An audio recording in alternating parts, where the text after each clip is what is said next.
Well, good evening, participants. Thank you very much for attending our scheduled webinar for this evening. My name is Brett Lennart. I'm the planning manager for the city of Ann Arbor. Also, panelists for this webinar will be Alexis DeLeo, a city planner on my team, as well as Jerry Hancock, the Stormwater and Floodplain Programs Coordinator with the Systems Planning Unit. Jerry is going to be doing probably the bulk of the heavy lifting for this webinar, but Alexis and I will chip in as necessary. Our goal today is to share with you a proposed floodplain management overlay zoning district that is going to provide some modifications on how we regulate development within the floodplain in the city. Jerry's going to walk us through a presentation. Generally, it's going to be about 30 minutes. We will be using the Q&A function on Zoom in this webinar for any questions that you have. So you are welcome to submit those questions either during the presentation or after. Once Jerry concludes his presentation, we're going to shift to trying to get through as many of those as possible. And then in the event that there are anybody who was only listening in via phone, time permitting, we're going to do our best to provide an opportunity for any questions from those folks. This webinar is being recorded, so it will be available for review and to share with anybody that you think would be valuable to see. Of course, we also will be sharing this presentation and the draft ordinances available on the city's website. So without further ado, we're going to start off with Jerry Hancock, and take it away, Jerry. All right, thank you, Brett. As Brett said, I'm Jerry Hancock. I'm the city's Stormwater and Floodplain Programs Coordinator and Systems Planning, and I'll be presenting on the Floodplain Management Overlay Zoning District.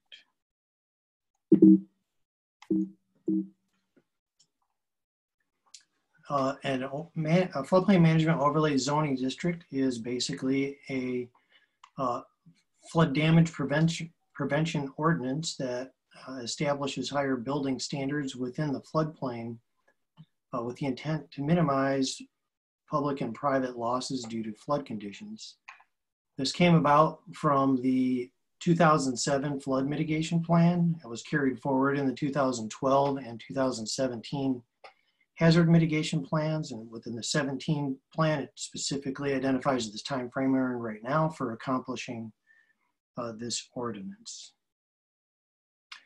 Some of the reasons that we want to do this overlay district, and I actually gave a presentation to Planning Commission that focused entirely on this one slide. So I'm just going to buzz right through these. So within the floodplain, there's a slightly more vulnerable community, both from economic and social standpoint.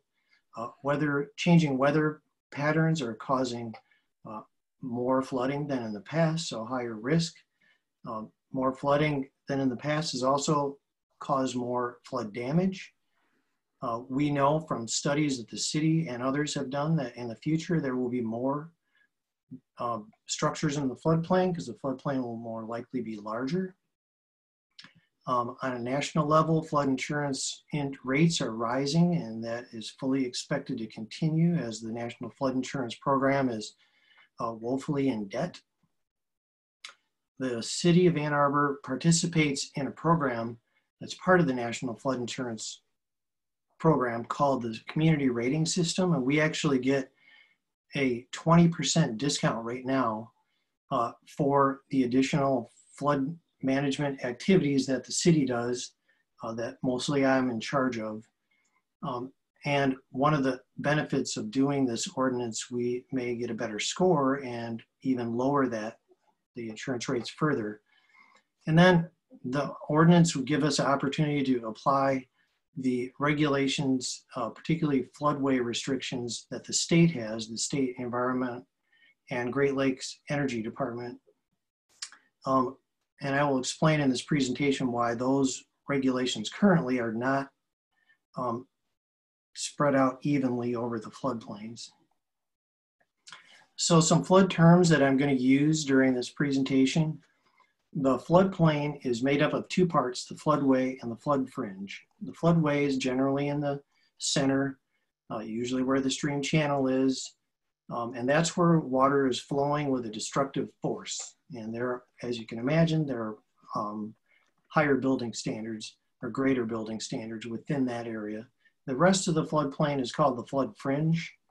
I will be referring to the 1% annual chance. That is what the floodplain, the whole floodplain is called, the 1% annual chance flood area.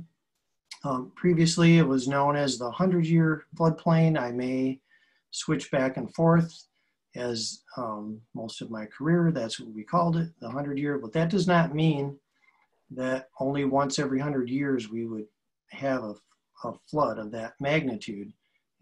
It's actually a 1% chance every year. So then the flood elevation that the 1% attains is called the base flood elevation. And throughout this, you may see just the letters BFE.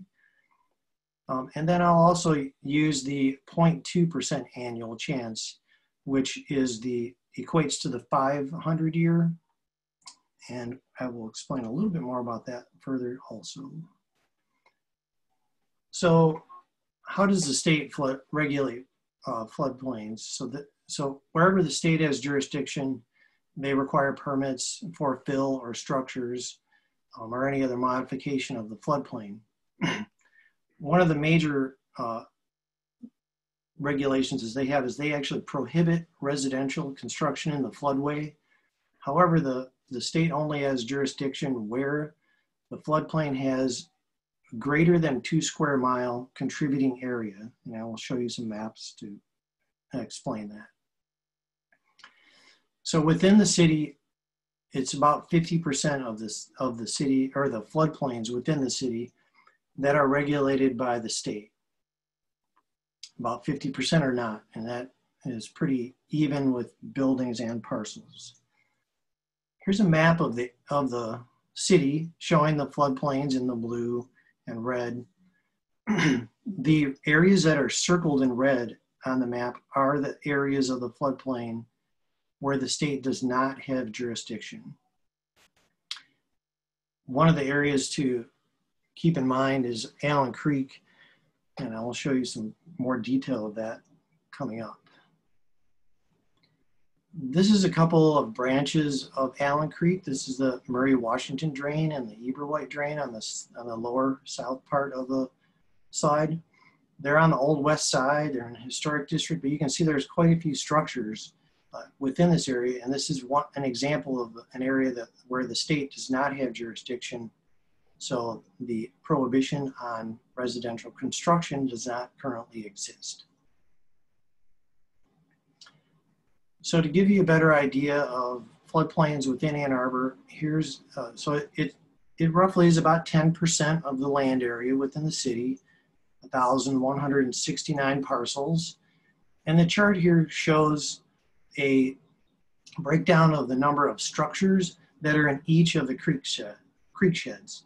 So you can see Allen Creek is overwhelmingly has the most structures, and then even some of the branches of Allen Creek have more than all of the other creek sheds. So currently we've got about 490 structures altogether in the floodplain. In case you're not familiar with the various creek sheds, here's a map showing where Allen, Millers, Huron, Mallets Creek, Swift Run. The majority of the attention in this presentation will kind of revolve around Allen Creek, but when we get to the questions, we can talk about any of the creek sheds if you'd like. So the next 8 or 10 slides are all similar here, where I've broken out a reach of the floodplain, and on the flood maps, these all have distinctly different names. And given some statistics, I'm not going to go through all of them, but I anticipate maybe coming back to some of these if people have questions about specific branches. But so if you want to know how many parcels are in each branch, we split it up by floodplain parcels, floodway parcels, areas where the state EGLE does not have jurisdiction, how many vacant parcels are there. We've split it up by zoning, which would give someone a good indication of what type of development might be proposed in the future based on the zoning. And if people want to get into it, we can go over what the actual zoning is for each of those categories. We've got it split up by floodplain structures and floodway structures, and then also whether or not there's any historic districts. And that's important because there's some major exemptions from the regulations for historic structures.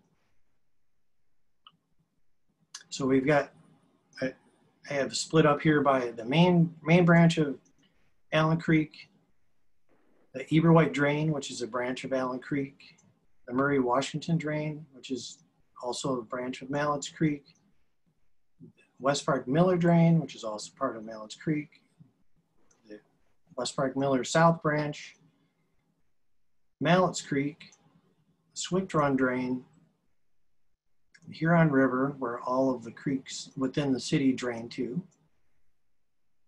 Traver Creek, Miller's Creek, and like I said, we can go back to any of those during the questions if people have specific questions about any of those. So let's get into the regulations.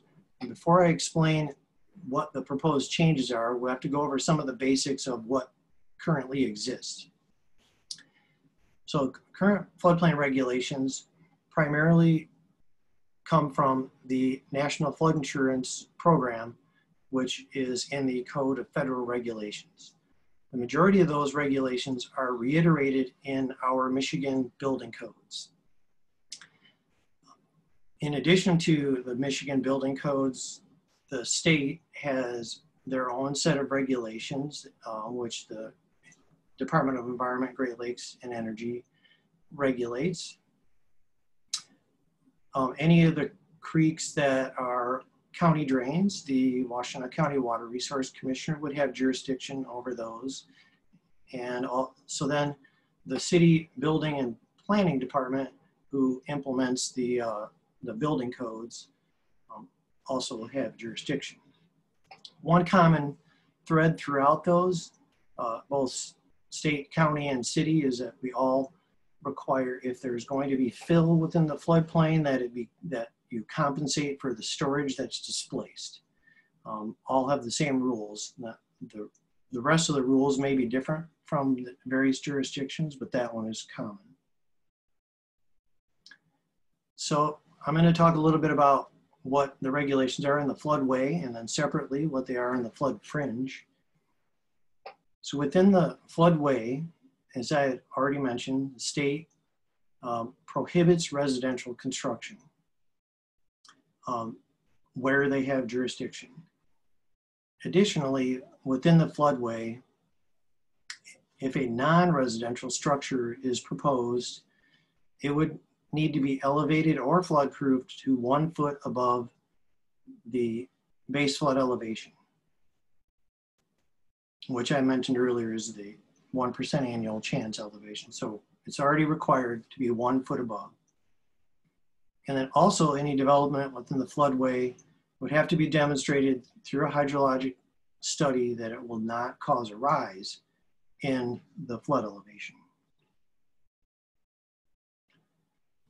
Within the flood fringe, residential construction is allowed. It is required to be elevated 1 foot above the base flood elevation. And similar to what I said in the floodway, non-residential can be elevated or floodproof to 1 foot above. There is a term within the building code of substantial improvement that's an important factor in flood regulations. If you have an existing structure and you're doing a project, if the project exceeds 50% of the market value of the structure, then the structure would need to meet the requirements of a new building. In other words, be elevated or flood-proofed. If it falls below that 50% threshold, then none of the flood regulations apply. If you're doing an addition, that's different. That's the flood regulations apply, but this is just for the existing structure. That's for the substantial improvement. regulations come in. Within the substantial improvement regulations, there is a major exemption where historic structures are exempt. So you can maintain and improve the historic structure over time.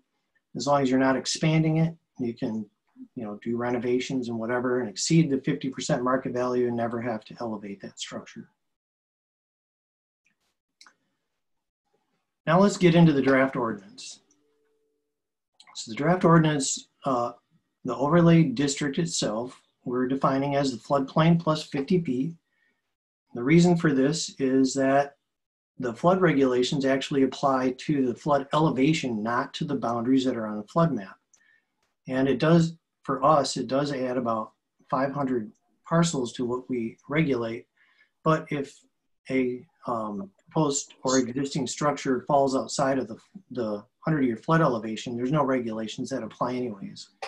And another point with this is exactly how we've been regulating floodplains for probably 25 years since we've had a permit tracking system in place. This is just codifying what we already do. We added a unique section within the ordinance explaining how to use this section, which we think will be helpful in helping petitioners through this process. The ordinance only applies to building permits and the site planning process, so it does not apply for maintaining existing structures when permits are not required. And as I said before, historic structures are currently exempt and we're not proposing to change that. So historic structures would continue to be exempt. The major changes that we're proposing fall within the floodplain restrictions. We are proposing that no new structures be allowed within the floodway, with an exception for redevelopment. The reason for the exception is if you just said you can't build anymore, then the buildings that are in the floodway right now would simply remain as is, and instead of remaining as is, we would prefer over time that they be made more safe. In other words, elevated or made smaller and have less impact on the floodplain. So we're also proposing that there be no additions in the floodplain, no residential uses like the state already requires in half of our floodplains, no critical facilities. Critical facilities are like police stations, fire stations, schools, post office, things like that. No structures without foundations. It would be like a trailer. No accessory structures like a garage, and that we not allow any new parking where the flood depth is greater than 2 feet. The reason for that is because cars move and be swept away and cause damage to other things, people and buildings. So I mentioned that we would allow some redevelopment in the floodplain. And so that would be where you have an existing structure and you could either tear down and build a new one or simply do a substantial improvement to that if certain restrictions applied where the new or substantial improved structure doesn't include residential uses or critical facility, not expanding the footprint within the floodway, and if it's a new structure that it be placed on the lot in a way that minimizes the encroachment into the floodplain. That a hydrologic study shows that the new structure isn't going to cause any rise in the flood elevation, and that it be elevated 1 foot above the 0.2% annual chance floodplain. So this is the first time I've mentioned this. This is one of the big changes we're proposing, is instead of elevating and floodproofing structures to 1 foot above the 1% flood, we want to go above the 0.2% flood. So why would we do that? By going above the 0.2% or 500-year flood, it acknowledges climate change. We know from the changes that have occurred over the past 30 years that within the next 50 years, what we currently call the 0.2% flood elevation, that will be what we call the 1% in the future. This requirement is actually already in the building code for critical facilities, exactly like this. And this is becoming fairly common in coastal communities and other progressive communities like Austin and Fort Collins, Colorado. And the other aspect is that it really only adds about 1 foot in most areas. So most of the floodplains within Ann Arbor are mapped and have profiles like this. This is what I would use. The general public generally wouldn't, but I would use something like this to determine what the flood elevation is. And what this shows, there's a section of Allen Creek, and it lists the various heights of the floodplain, and you can see throughout this section, which is fairly typical of most of the city, that the 0.2% flood elevation is approximately 1 foot above the 1%. So let's go through some of the areas. So that this is a floodway area where the state has jurisdiction, and compare the current regulations to proposed. So currently, where the state has jurisdiction, residential is prohibited. We would keep that the same. Non-residential would have to be elevated above the 1%. We're proposing that it be elevated above the 2%. Critical facilities currently have to be elevated above the 0.2%. We are proposing to prohibit those. Then also to prohibit house trailers, structures without foundations, accessory structures, and parking where the flood depth is greater than 2 feet. An example of a building that is in one of these areas, there's a commercial structure on Huron Street that currently doesn't have residential, which it would be prohibited by state. But if this site, if they came in to do some sort of substantial improvement on the site, they currently have to elevate the 1 foot above the 1%, which in this case is 802. And we're proposing that they would have to go 1 foot higher. So the result of the code is 1 foot difference. This particular project, instead of elevating 3 feet above the, they'd have to elevate 4 feet under the proposed and 3 feet under the current regulation. This is what that looks like. You can see what the ground elevation is. The interior floor is already up a couple feet from that. So if they did a major renovation of this, they'd be looking at raising 3 feet today and possibly 4 feet if this ordinance is approved. All right, now this is an area of the floodplain where the state does not have jurisdiction. Excuse me, of the floodway where the state does not have jurisdiction. So currently you can build residential if it's elevated above the 1%. And we're proposing that that be prohibited to make it the same as the areas where the state does have jurisdiction. Non-residential, currently one foot above the 1%. We're proposing to change that to 1 foot above the 2% for redevelopment only, and otherwise you wouldn't be able to build. We're proposing to prohibit critical facilities and then these other things, just like the rest of the floodway, that we would not want to see: house trailers, structures without foundations, accessory structures, or parking where the flood depth is greater than 2 feet. A couple examples in this area. Liberty Lofts, which is on Liberty. The commercial portion of that building, currently actually the floor in that building is below grade, slightly on one side. If they were to do a substantial improvement, they would currently by code have to elevate the interior of that structure by about 5 feet, and with the proposed changes they would have to go 6 feet.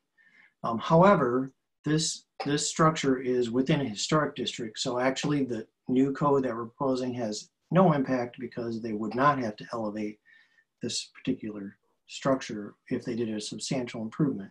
This is what that looks like. We've got the floor, you can see it's a little bit below grade, and the interior of this side. Again, they would have to, under current code, raise that floor about 5 feet, and under proposed 6 feet. However, it's historic, and so they can continue to maintain the structure as is and even do improvements within the building as long as they don't expand the footprint and not have to elevate that structure. There's been a couple single-family residential elevations that have taken place within the city.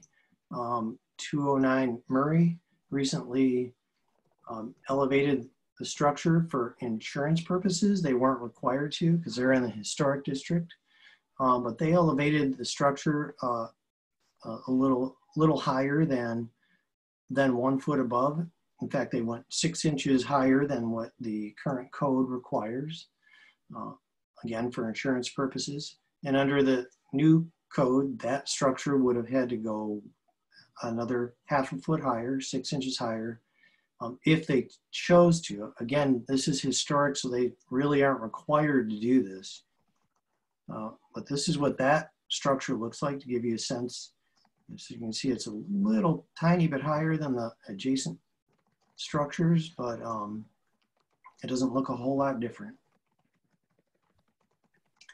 Another single family elevation on 500 Maple Ridge took place. This was a voluntary also. This is an area where they're not within the historic district, and they elevated a few inches above the flood elevation.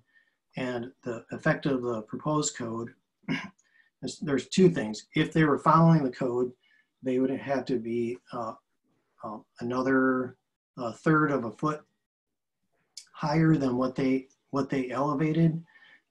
However, since this is not historic and we're proposing no residential in the floodway, this elevation actually would not have been allowed. And here's what that one looks like. They actually had to get a variance to do this, to go above the current height limits, which is also one of the minor things that we're proposing within the code to, if somebody does want to elevate a house within the structure, as long as they only elevate to the 1 foot above the flood elevation, like we're of the 0.2%, like we're proposing, that they would not have to go to the ZBA to receive a variance, that would be allowed by code. People ask a lot about the cost of elevating structures. This chart explains some of the costs and various methods of elevating structures and what it would cost. Using one of the methods of elevating on stem walls 2 feet above the flood elevation, which is actually exactly what we're proposing in our ordinance. A typical 2,000 square foot house here will cost $4,600 extra to elevate it. But then what they're also explaining is that there are flood insurance savings by doing that, and the payback for that $4,000 is only 3.3 years, and over the course of a 30-year mortgage, you would actually save $37,000 by doing this elevation. So people sometimes view as that regulations actually cost more, and I would argue that over time, following these regulations would actually cost less. All right, within the flood fringe area, there are some additional restrictions that we're proposing, but not nearly as many as within the floodway. We'd like to prohibit critical facilities, structures without foundations, storage of hazardous material, and then also require that elevations be above the 0.2% flood elevation. This is an example of one of those areas, current compared to proposed. Currently, residential is allowed. If elevated above the 1%, we're proposing to go 1 foot above the 0.2%. non-residential can be elevated or flood-proofed to 1 foot above the 1%. We're proposing to go 1 foot above the 2%, so 1 more foot. We're proposing to prohibit critical facilities and then not allow house trailers and structures without foundations. And here are a couple examples in the flood fringe area. This is the other part of Liberty Lofts. Liberty Lofts has a residential component to it. This was a reuse of an existing structure. And when they did this reuse, they put the structure above parking. And this is also in the historic district, so the developer was not required to do any of this. This was voluntary, so that the flood insurance rates would not be sky high. And they actually elevated this several feet above the flood elevation. So the proposed code change would actually have no impact on this. They could have done this exact development. Another recent building that went in, this is next to what is called the Fish Park. This is at 410 First. This structure is also elevated above parking, which is very common for saving space. This structure was elevated several feet above the flood elevation just to get the amount of area required for clearance for parking. So that, again, the code changes that we're proposing would have had no impact on this particular structure. And here's a graphic from the plans of that structure showing what the current base flood elevation is, what the current code is 1 foot above that, proposed code 1 foot above that at 791, and the lowest floor of this structure is actually at 793, so it's 2 feet above even what we are proposing. Kingsley Condos is a development that is just in the process of wrapping up. It runs between Felch and Kingsley. This development was designed and built to be out of the floodplain. They modified the site slightly to get it out and are going through the process of changing the flood maps. So again, proposed code would have no impact on that. This would have been allowed.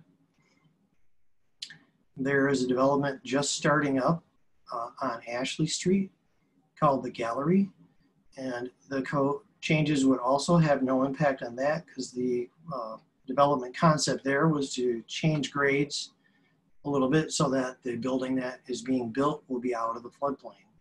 So again, that could be built.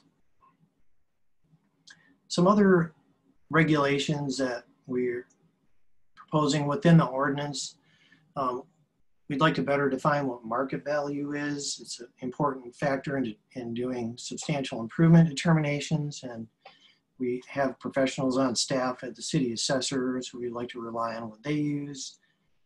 Cumulative improvement standard, which means right now in the code, this is not defined. So the concept that you might split a project up into several pieces over time and say it's not a substantial improvement, well, we'd like to introduce a 10-year time frame so that it's clear that you can't just split a project up into a couple pieces.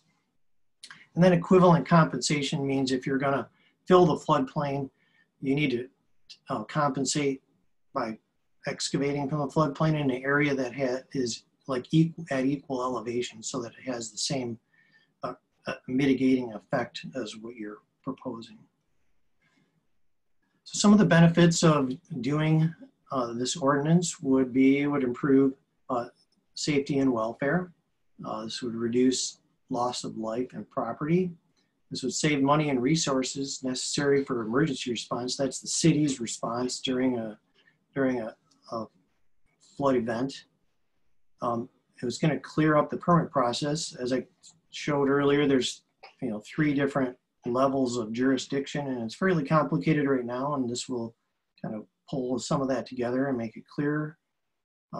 We would be applying the regulations, the state regulations, evenly over the floodplains within Ann Arbor instead of having two different sets of rules.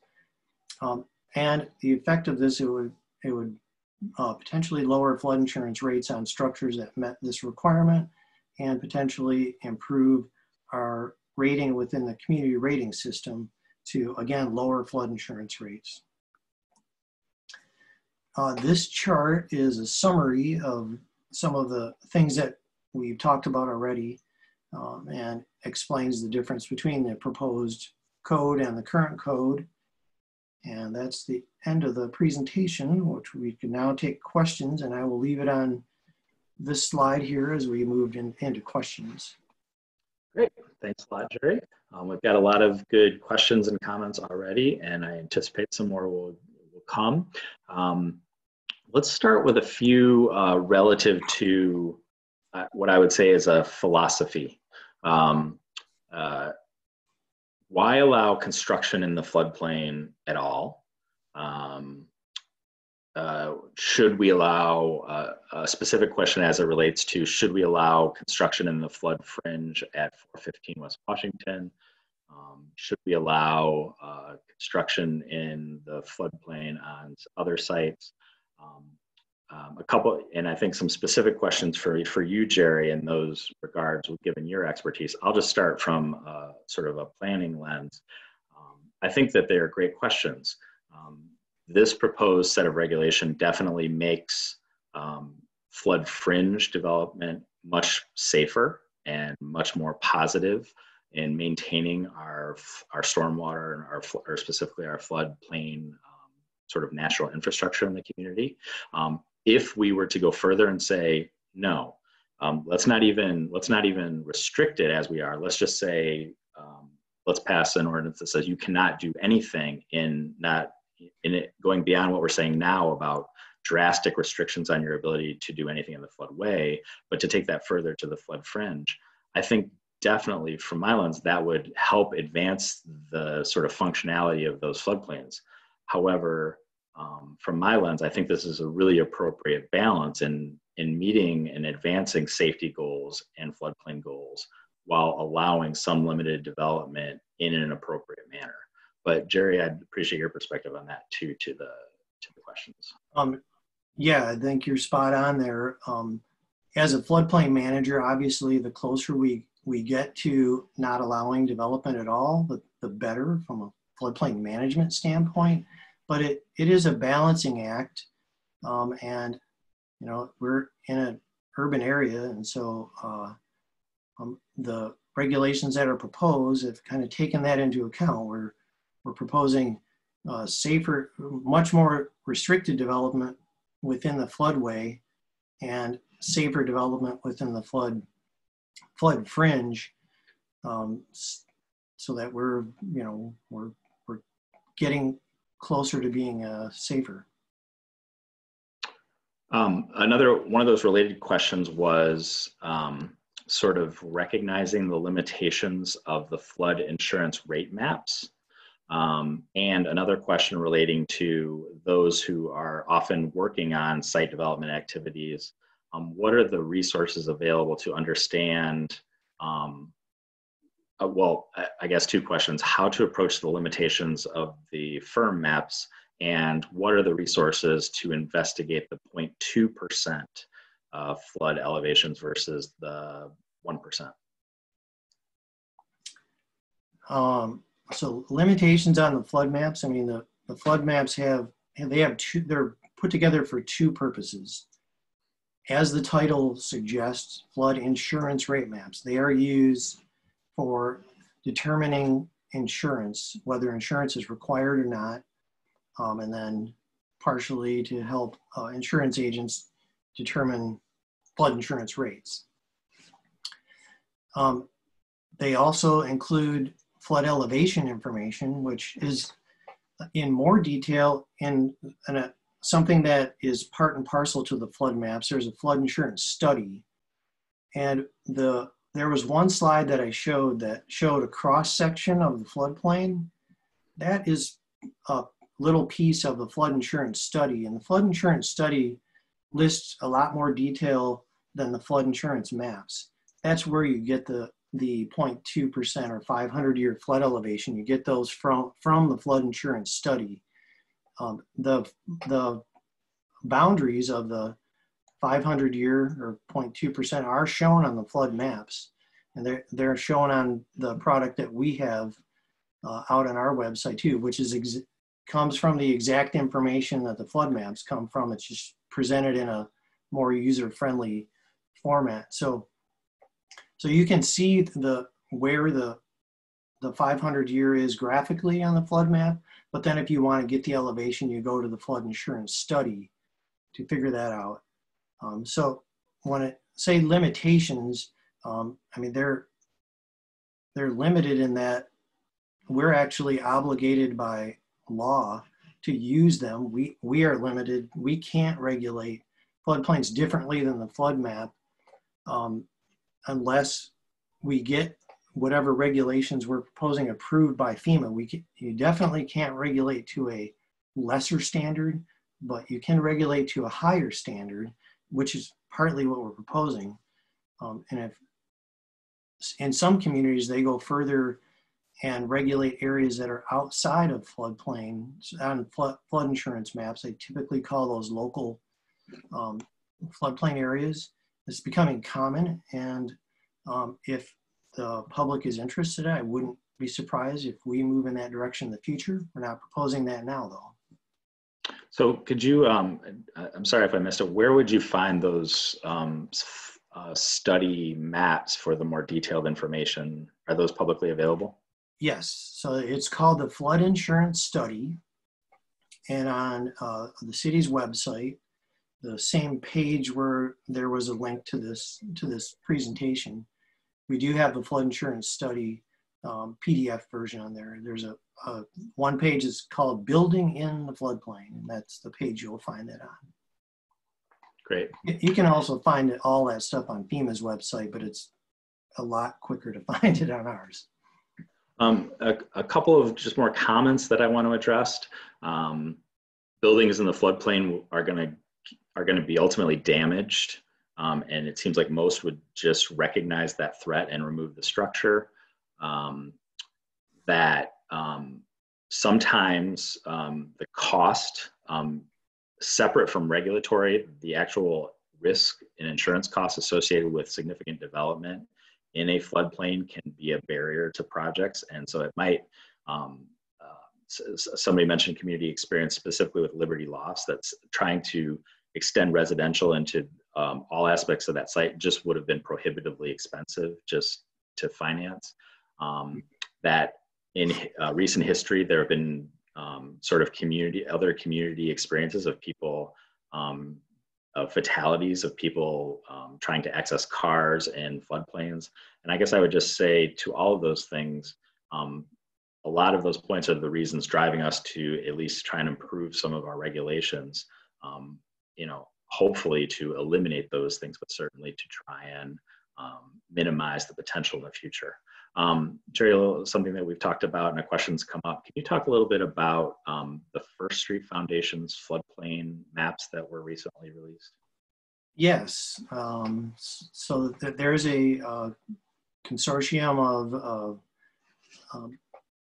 higher education community who have recently put out something called the First Street Foundation flood information, or I forget the exact title of it, but they're the First Street Foundation.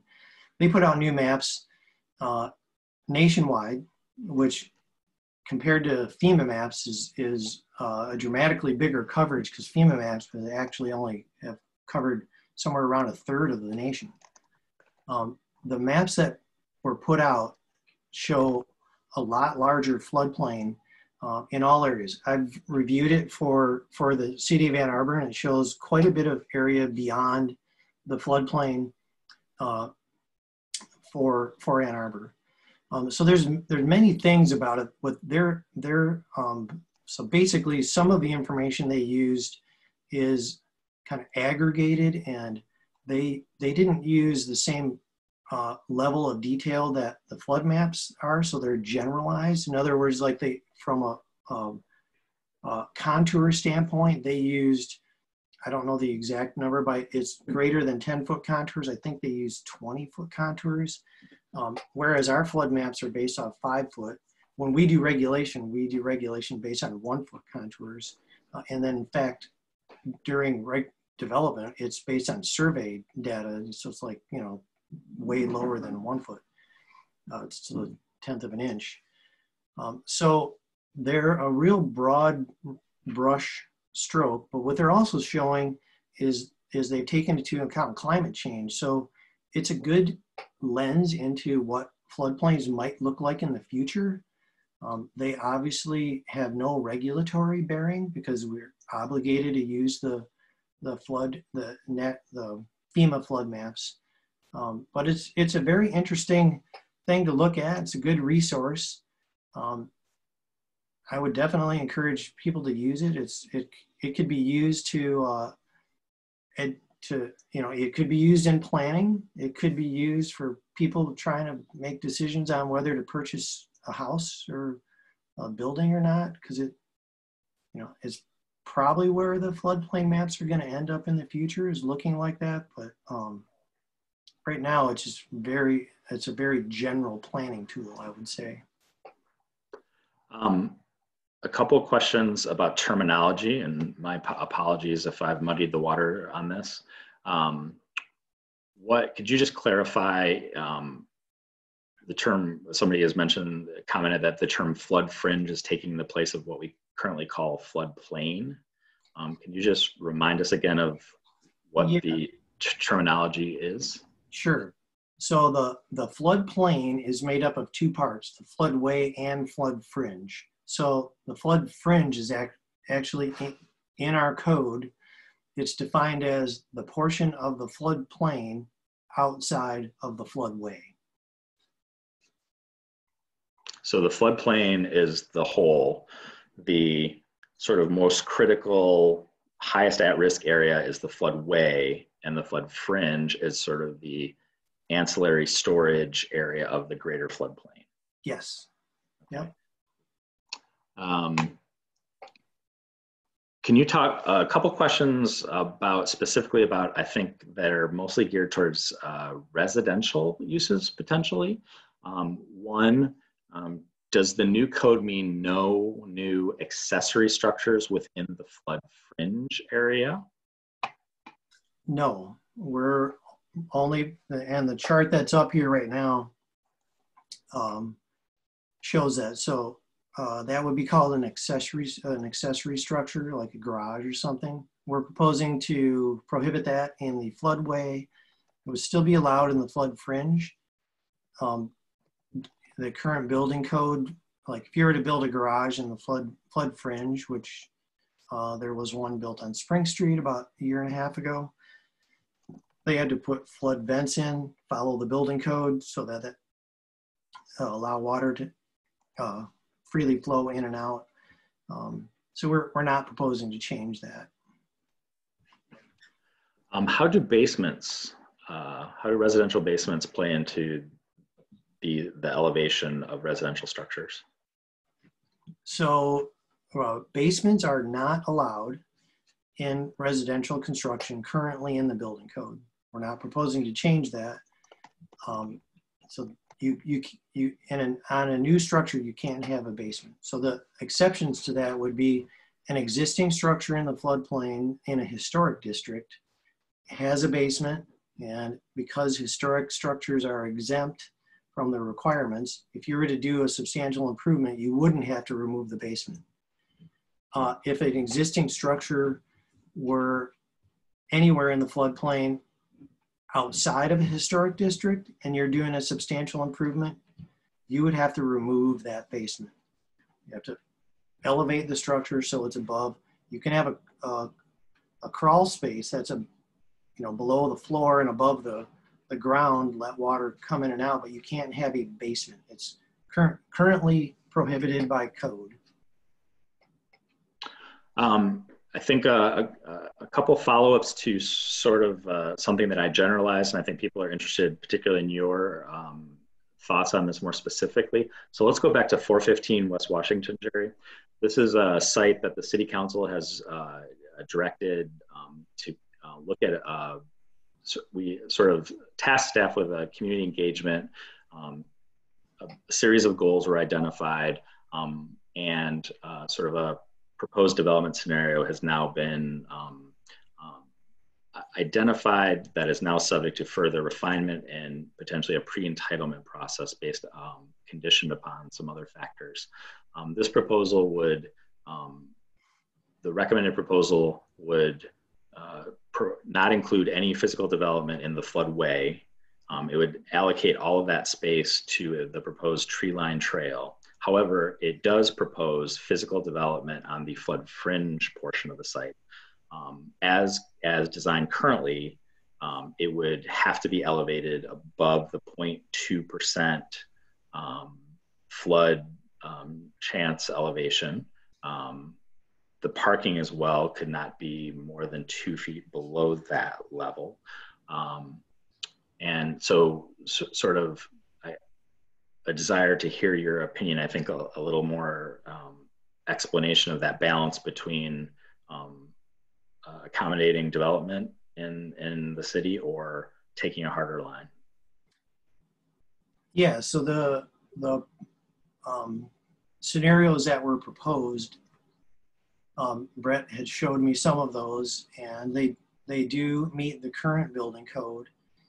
And with an eye toward this proposal, it would also meet this code, where on the chart that we're looking at on the presentation, that would fall in the lower right-hand corner, to where the residential and the flood fringe we would by this proposal require it to be elevated 1 foot above the 500-year, and in this case that's 1 foot further up than the 100-year. So what's proposed does meet the proposed code changes.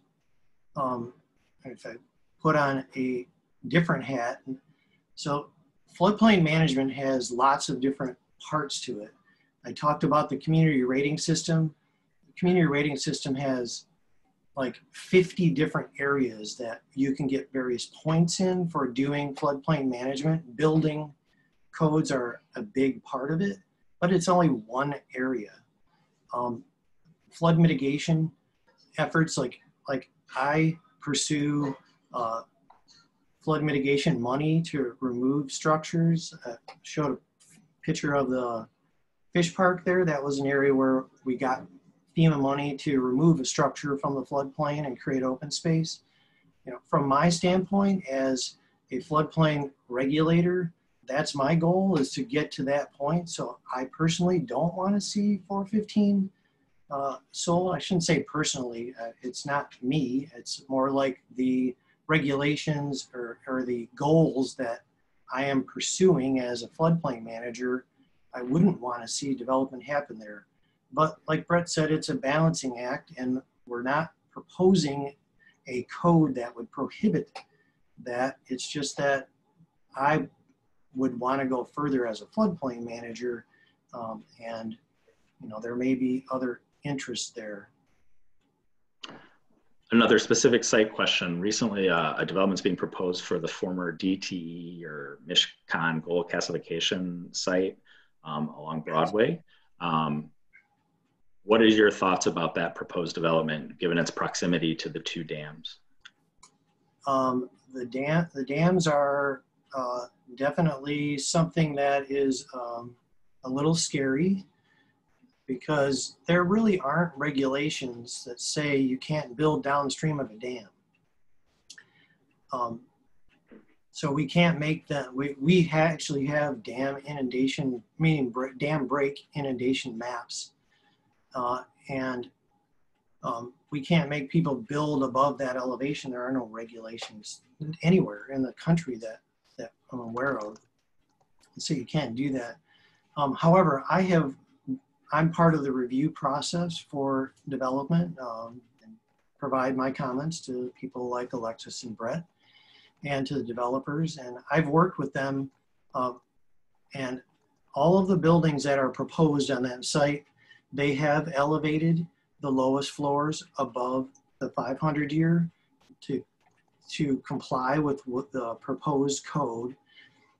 And I've also had them do structural analysis of the proposed buildings with that dam break inundation in mind. And so there are some, they've actually been fairly cooperative, or very cooperative, I should say, over the last couple months in revising that plan. Like they reoriented some things to withstand wave action from a flood break. They even have some breakout windows and walls to take that into account. So while building downstream of a dam is a scary proposition, if you were to ask me, they really have taken it seriously and designed something that is probably as safe as you could be, being directly downstream of a dam. Okay, thank you.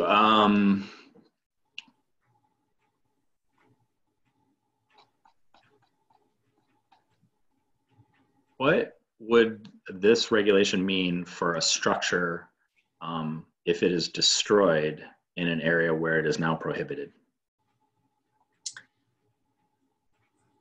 That would mean it couldn't be replaced.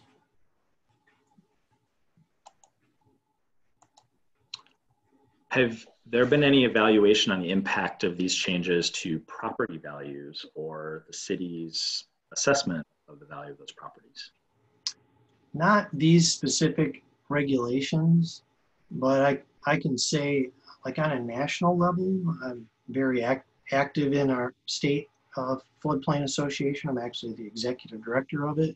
And then I participate on a national level in the ASFPM, the Association of State Floodplain Managers. And generally, stronger floodplain regulations increase property values around floodplains. You know, that may not increase the value of property within the floodplain, but it's usually offset by increased values surrounding it.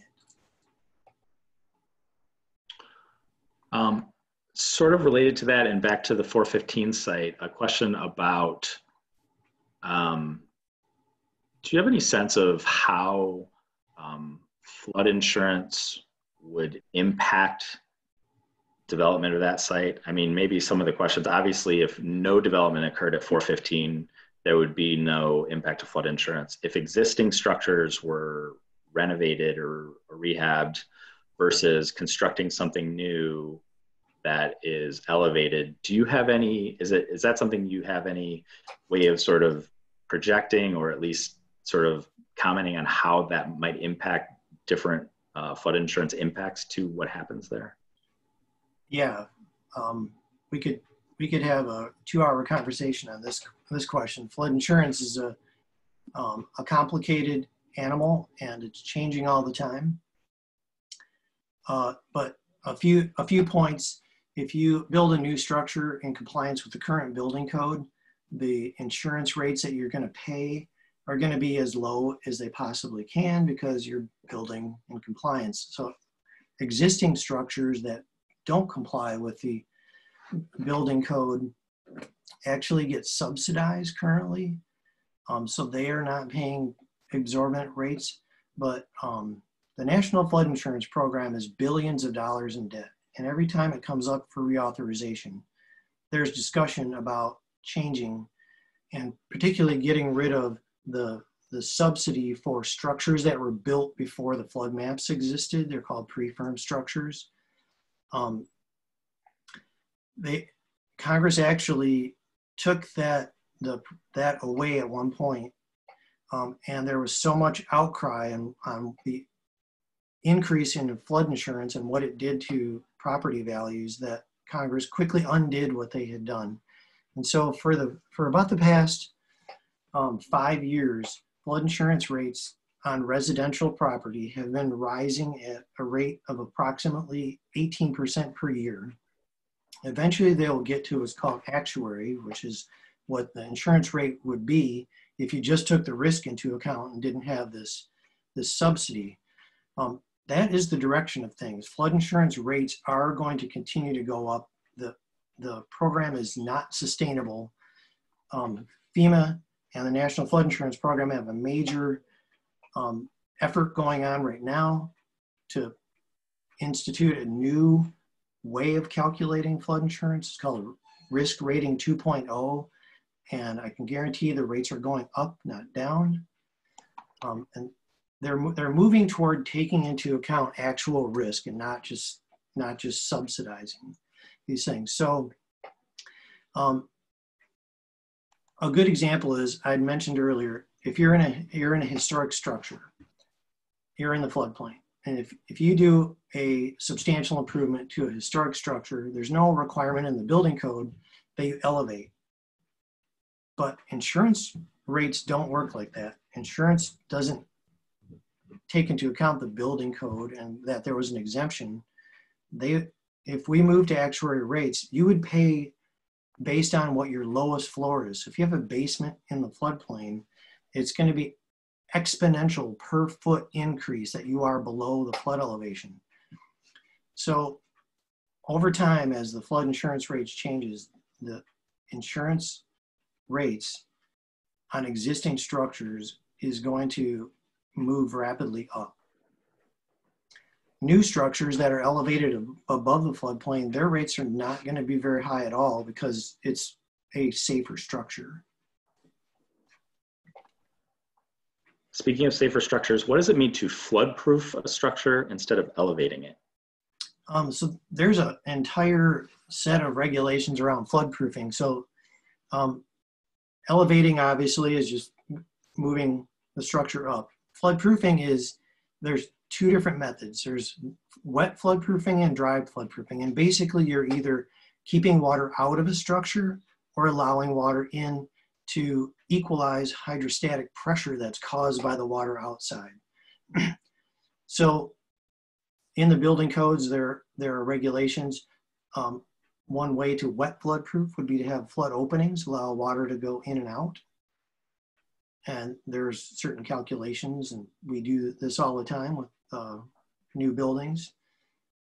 And then dry floodproofing, that's where you would build the wall structure large enough to hold back the water and do calculations on what that hydrostatic pressure is and fortify the structure. It's a lot more expensive than wet floodproofing, but these methods are allowed in the building code for non-residential.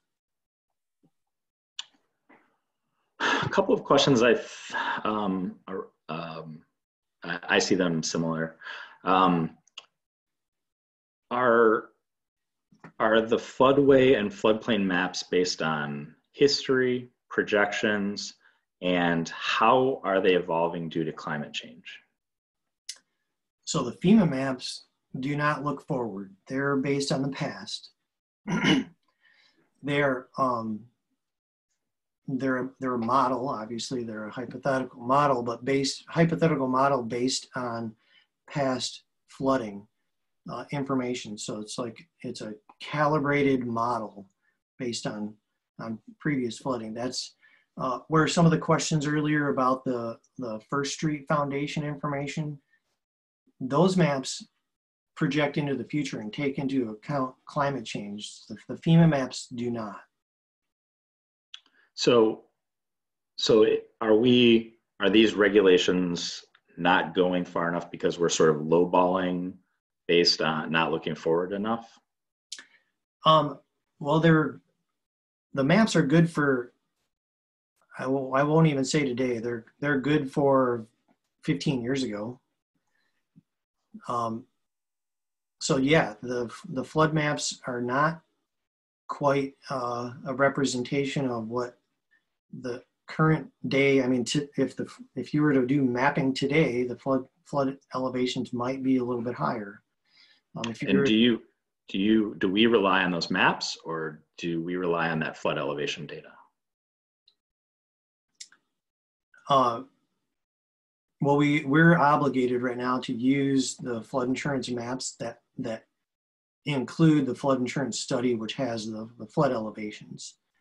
I'm saying, like, But our maps that we have, the exact maps that we use, were put together in 2007. They were adopted in 2012. So that obviously there no information beyond 2007 informed those maps. So any flooding that we've had since then, where you could get more data from, aren't represented on those maps.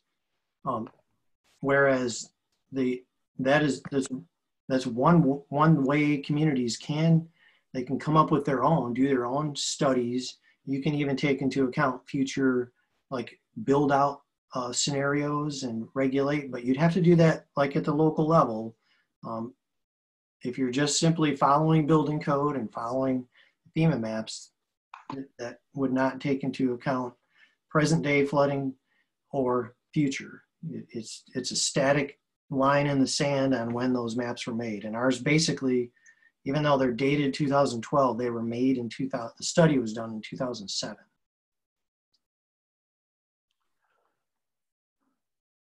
The draft code says, quote, shall apply to all development within and extending 50 feet from flood hazard areas. Does that mean any work on an existing residential structure within 50 feet of the floodway fringe would be included? Well, it doesn't mean that the structure would necessarily be included at all. It means that a review by the city staff would be done to see if that structure fell above or below the flood elevation. This is something that I do all the time, every day, when building codes or building permits come in. This is actually how we've been regulating floodplains in Ann Arbor for over 25 years. We're just simply codifying it. So no, if the structure falls above the base flood elevation, if the lowest grade around that, then none of these regulations would apply at all. So to be clear, the 50 feet from the floodplain is us setting a bit of a safety valve to ensure that we look at the specific elevation of structures in that area. And that's a bit of hedging on the established boundary of the map. Exactly, because the boundary that's shown on the map is not based on the exact elevation. And within that area, if it turns out a structure is below that elevation, it would be regulated. If it turns out it is above the elevation as the map indicates, it would not be regulated. Correct. Yeah. How often do these terms change from one to the other based on the amount of flooding we've had? I'm not specifically sure what this relates to, but I know, as you discussed, we've shifted from floodway and floodplain to floodway and flood fringe, from 100 year to 500 year, now to 1% or 0.2%. What's been your experience and how often this sort of terminology changes? So I've been the city's floodplain administrator for 30 years, and I would say that none of those terms have changed, pretty much at all, in those 30 years. But at each time there is a new map, the boundary and elevation could change. Yeah. What impact does development elsewhere in the city have on these areas? Should we consider increasing our stormwater retention or detention regulations on development sites? And what impact would that have on our floodway and flood fringes? All right, so a couple points on that. So stormwater management, we follow the rules of the Washtenaw County Water Resource Commissioner, which has very progressive, excellent rules. But there's two ways to look at development. If you have a site that is a green field and you put impervious area on it and follow the detention regulations, you're still going to increase the volume of water that comes off that site. We're basically, with our stormwater regulations, controlling rate. So the rate, we're trying to mimic Mother Nature slow the rate down to act like it wasn't developed. But you still will increase volume, and increased volume translates into increased flooding downstream. So any development that adds impervious will affect flooding downstream in a negative way. Most of our city is developed. We don't have a lot of greenfield development. We mostly are seeing redevelopment. So a redevelopment might look like you're taking a site that has no stormwater management and redeveloping it and introducing stormwater management. So you're actually reducing the amount of water that comes off of it by detaining it. You're slowing it down. So that would have a positive effect on downstream flooding. So greenfield development, bad for downstream flooding. Redevelopment, good for downstream flooding. But I would point out, and I pointed this out over the course of several slides in the previous presentation to Planning Commission, we at the city have a calibrated stormwater model for all of the creek sheds within the city. And a calibrated model allows you to do scenarios. And we've done I'll call it a 100-year scenario, complete build out of all sites within a creek shed being developed and redeveloped. And basically what it shows is the floodplains look about like they look now.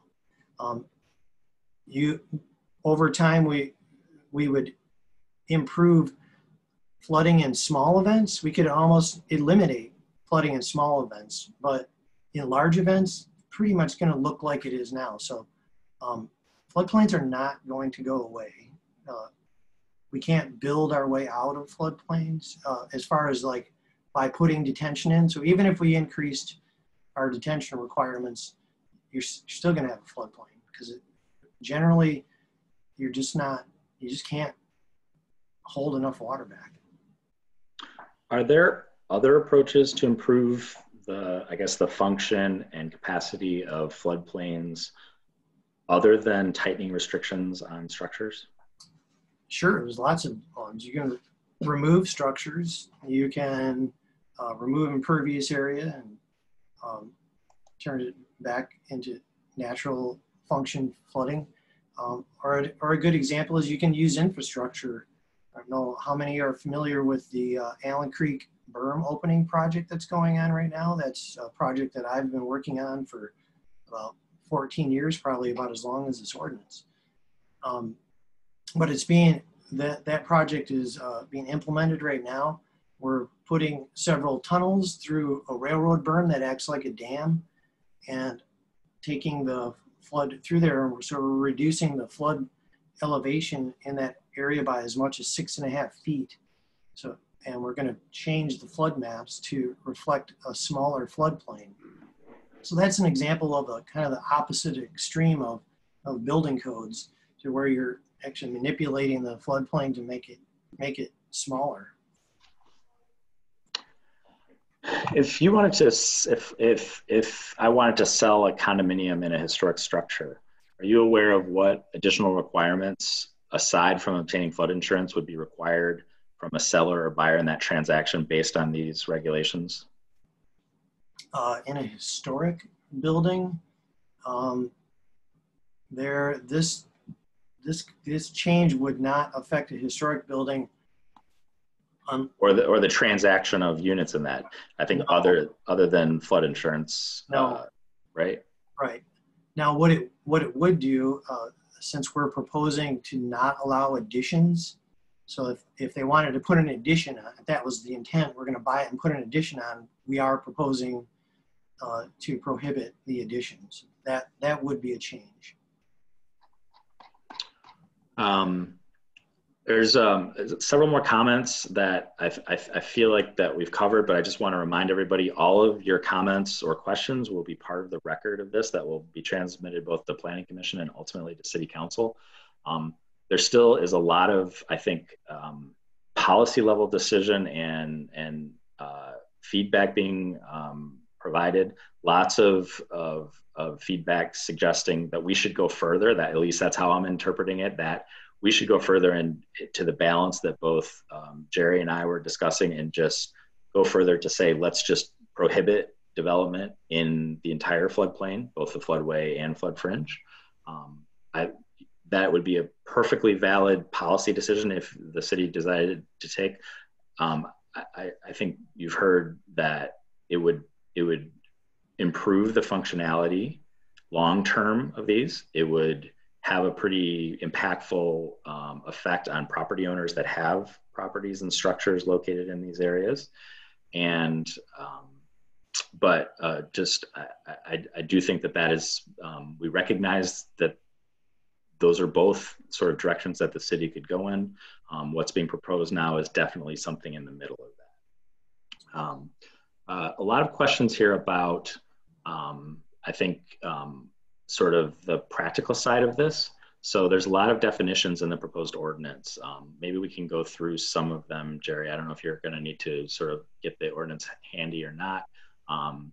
What is a historic structure in the eyes of this ordinance? That would be no different than how the city looks at historic district. There's a lot of wording in the code that refers to federal and state statutes, but basically anything that we locally say is in the historic district meets those requirements.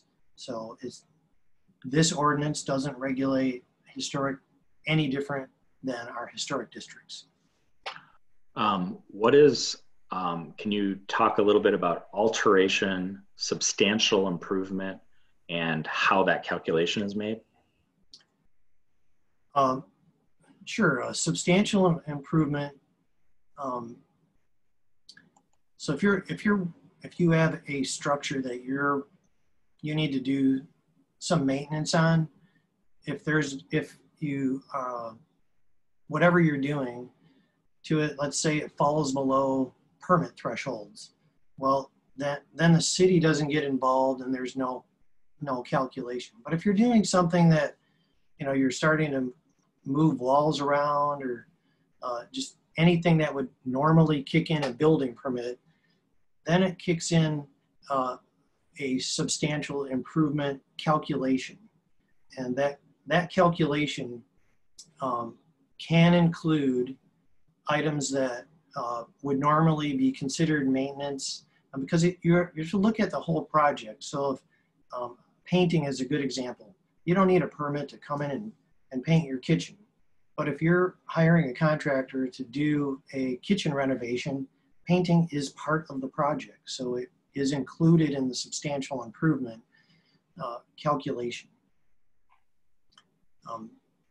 So if someone is altering a structure, that is where you would kick in building permits. And so, like I was saying, that the difference between maintenance that the city never sees versus doing a project, they're kind of different animals. And so, and over time, that's a good question.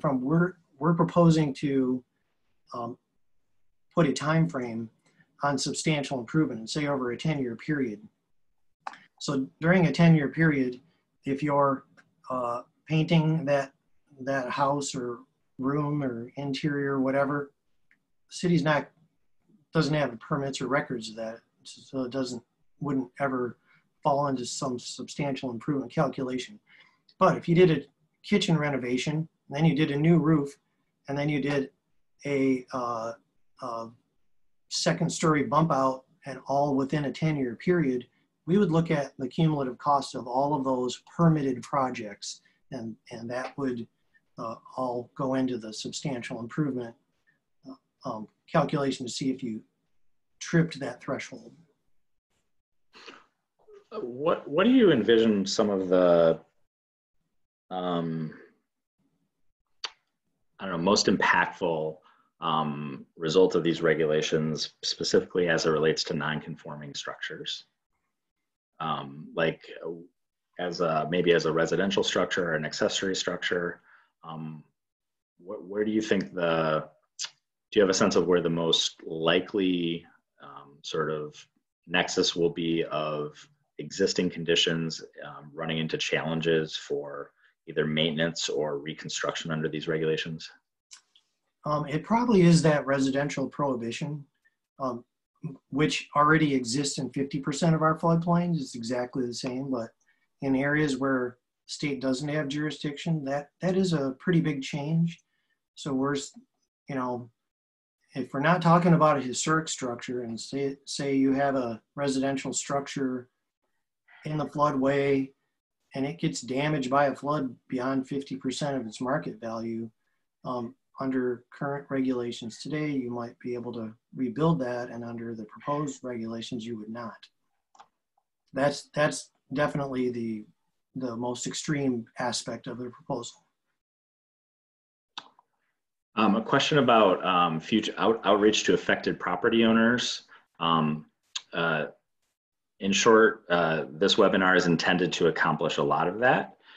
This is definitely a step that is outside and above our typical process for outreach.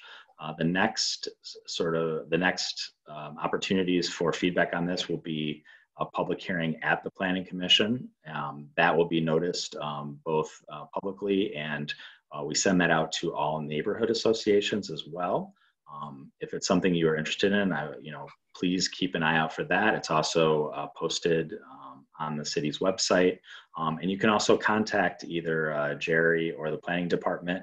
At the end of this, Jerry will put Jerry's email back up because there might be other specific property owners who'd like to talk more specifically about their specific circumstance. Jerry does a lot of this and he's happy to talk through how it might impact your property. We're also happy to take that feedback as well. You can always contact us at planning@a2gov.org. And then if recommended out of Planning Commission, it would progress to City Council, where they would hold an additional public hearing with that same notification to the community. So the short of it is, if you have more specific questions, I would highly recommend that you reach out to us now, either to planning, probably more towards Jerry, get as many of your questions answered, and there will be lots of opportunities for you to render your thoughts on whether this is good policy or not as it progresses. If I go to the floodplain map and type in my address, I get a score of 100. What does that number mean? That is just a score to tell you how successful your search was in finding your address. Oh, have anything, 100% successful. Yeah, it doesn't have anything to do with the floodplain. It just means you found your address.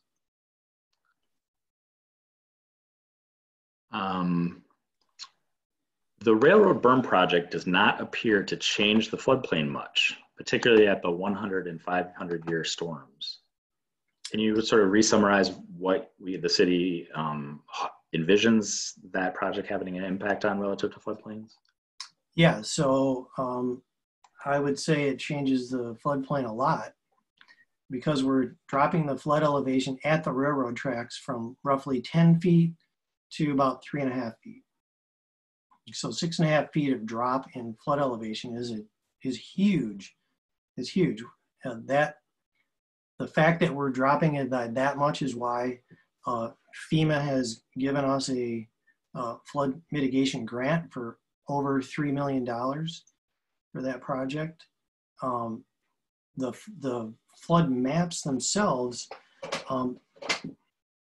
when you map a floodplain, the boundaries, how wide the boundaries are dependent on what the contours are out at the edges. So if you have steep slopes out at the edges and change by a couple feet, it's not going to move the boundary all that much.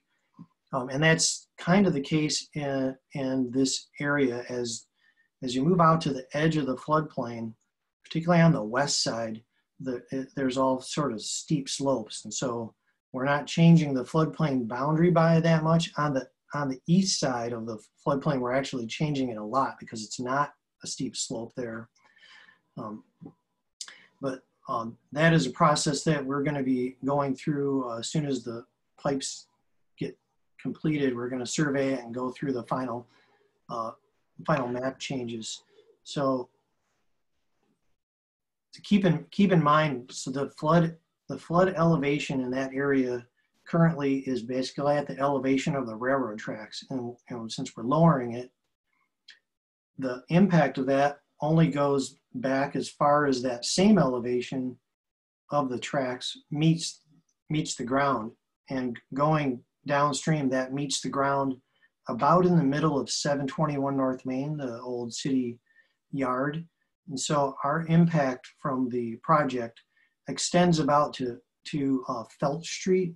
So there aren't impacts as far as reducing floodplain beyond Felt Street. But in the area of Depot Street, we're dropping the flood elevation by 6 feet. That's huge. Are those projected maps available for review anywhere? I believe so. We have them because we have received what's called a conditional letter of map revision, which is something that FEMA says if you build this like you say you're going to, this is what the floodplain will look like. So I do have those. I don't know if we have them on our website right now, but if someone contacts me, I certainly can provide them that. Great. I think more of a comment here. Agreement that greenfield development adds volume. Whether it impacts flooding is more of an it depends situation. The goal of matching the rate of water leaving the site is intended to hold back new volume until after it rains. Some situations can result in impacting flooding downstream if the downstream flooding is too slow to recede.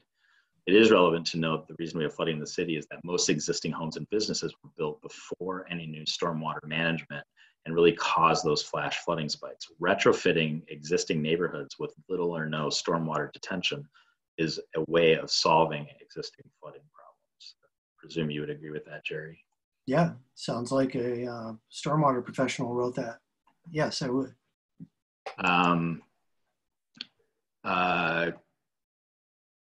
The question about when this will come up at Planning Commission. It's not scheduled yet. At this point, my best guess is one of the 2 September meetings, perhaps.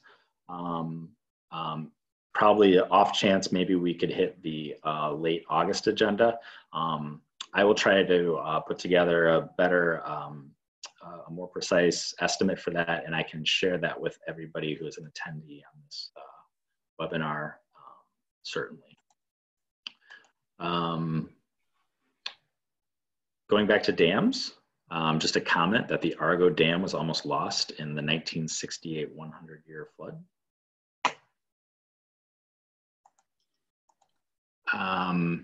Another question back on 415 West Washington. I think the question is about, is the analysis of that site being made with accurate current information? Well, it's made using the current flood maps, which we're obligated by federal law to use. So from that standpoint, yes. I can say, I've mentioned that we have calibrated stormwater model at the city, and in that general area, our model doesn't show much of a difference. So if, in the future, I wouldn't expect a lot of change. And it kind of falls to what I was talking about just a little bit earlier. When you have a floodplain area, and then once you get to the edges of that, if you have steep slopes, there's not much change that you can make in floodplain boundaries. And that's sort of the case through at least part of that site. It's floodplain doesn't have anywhere to go, so it stays in the trough basically. A comment about a building on Madison east of Maine, across from the former Fingerly store.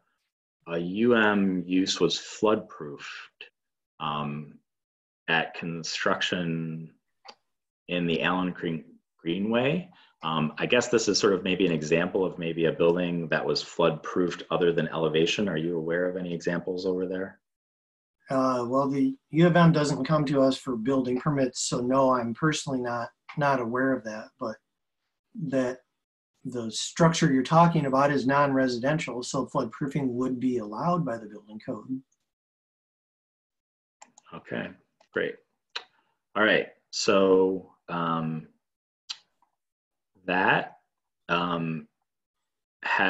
we've at least touched on all of the questions or comments that have been provided. Thank you everybody for providing those questions and comments. As still displayed on the screen is more information at the website and Jerry's email. I would strongly encourage you, if you have specific questions about applicability of either our current regulations or proposed regulations under this ordinance, feel free to reach out to Jerry. As he says, he spends a lot of time sort of consulting with homeowners and property owners about how these impacts happen. And he's the one who ultimately does a lot of review of the corresponding outcome of that. So he's a great resource. He's willing to answer these questions if you have them. As I said, as we will put together a refined schedule and share that with this group, it'll also be shared publicly via the websites identified. There will be those opportunities both at the Planning Commission and City Council as if it progresses to provide your comments. As discussed, there's a lot of, I think, sort of policy comments and suggestions that of different directions that the city should go in or could go in. Those are apt opportunities to provide that feedback. And certainly if you have any ongoing future questions about the ordinance that didn't pop up tonight but come up, don't hesitate to reach out and provide either questions or comments on those. Anything I missed from your lens, Alexis? I'm sorry, I should have given you the evening off. That's fine. If it came up, I was going to mention that we've answered a bunch of questions, typed responses. One of note, there were many, but one of note talked about the difference between the 50-foot, the overlay district applying 50 feet from the flood hazard area. And it was mentioned, but I'll just repeat that the overlay district, it itself has a description, and it's described as the flood hazard area plus 50 feet. So that's where it will apply. It will show up on a map as that's the overlay district. But when we apply the regulations specify buildings in the district are regulated this way, and so buildings or structures outside of the flood hazard area are not regulated. So you might be zoned in the overlay district, but that doesn't mean that you automatically have to come to these higher standards. It's still regulating only the things within the flood hazard area. But we need that little extra space so that we make sure that we don't miss anything. Great, thanks for that clarification. And did you say any other type comments that you think are worth noting? There were some very detailed questions that we just not great to answer in this type of format. I'm talking very detailed questions. So I would reiterate, please call or email regarding outreach overall. In this time of pandemic, it's pretty hard to do our traditional outreach. So we are rolling with it. And we have this more group forum. And then the outreach will move to one-on-one. And we can do phone calls, emails, might even be able to do a video chat with someone. But the large group format outreach is a little bit concluded, but we will switch to one-on-one. Jerry, thank you. City's really fortunate to have your expertise and your history and frankly, the city's long-term investment in these efforts. Any conclusions that you want to share? No, just thank you for running this. Made it easy for me to focus on the floodplain regulations and not have to deal with the technology. So I really appreciate it. So, happy for the forum and the ability to do it. Last couple reminders in addition, those emails are there, the website's there. You can always also find that information generally on the city's website. This will be, this webinar has been recorded. We'll also be posting this. So you'll be able to share this and revisit anything as desired.